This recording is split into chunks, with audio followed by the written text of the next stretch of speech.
Welcome to the third lesson of my Guitar at Home video lesson series. In today's lesson, we're going to continue looking at chords and voicing them in new ways. In the past two lessons, we've looked at chords in the key of G and key of C. Today, we're going to be focusing on chords in the key of E. Here are the four chords I'm basing this lesson off of.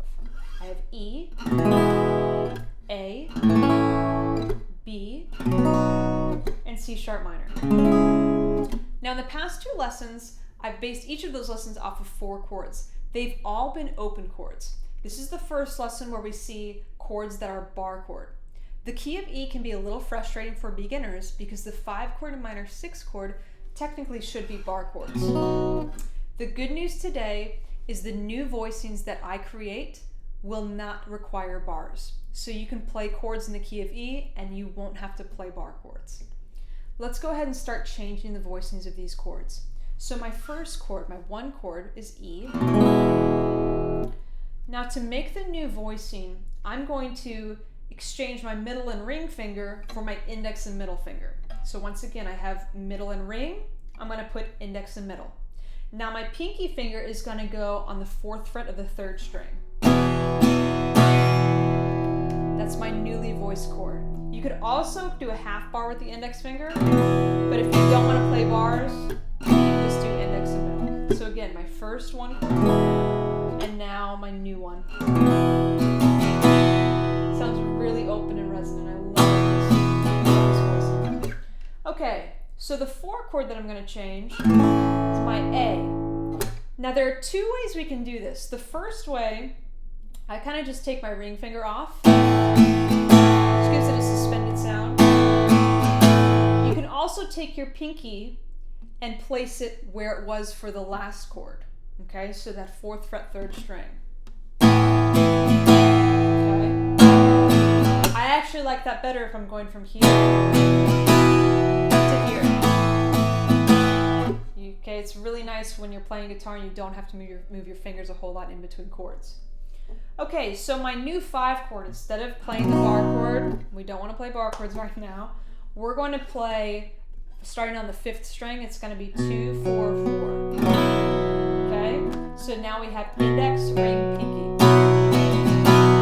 So instead of this bar chord, it's kind of like I have a bar chord, but I just leave these first 2 strings open. Okay, now for my minor 6 chord, what I'm going to do is if I'm going from my 5 chord to the 6 chord, all I'm going to do is I'm going to put the index finger down, ring finger up. Just like that. So the tab of this would look like nothing on this string, then 4, 2, 4. So now let's review each of these chords and how we've changed them. We've gone from the 1 chord being played like this to now this. Our 4 chord goes from this to this. Our 5 chord goes from a bar to now not a bar. Our 6 chord goes from here to here. Okay, so I have 1, 4, 5, 6.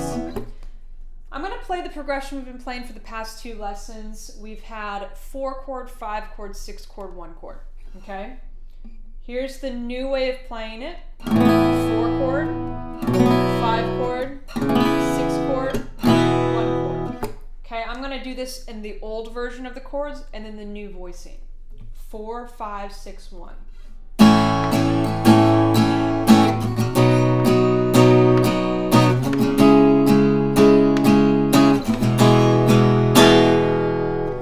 Here's the newly voiced chords.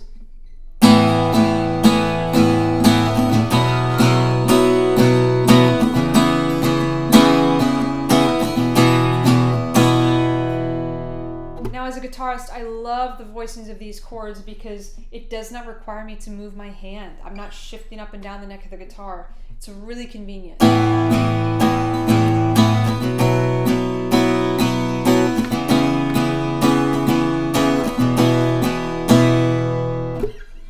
Now if I want to play these in another key, I'm just going to throw a capo on it. So let's say I'm playing in the key of G and I want kind of a different sound than my open G sound that I had from the first lesson. I'm going to put a capo on the 3rd fret.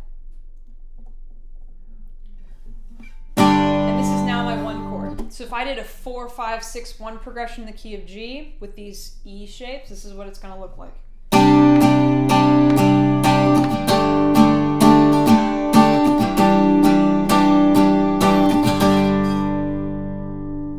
I hope this lesson has helped you. I hope you can now look at the chords of the key of E in a more fun and interesting way, maybe even an easier way.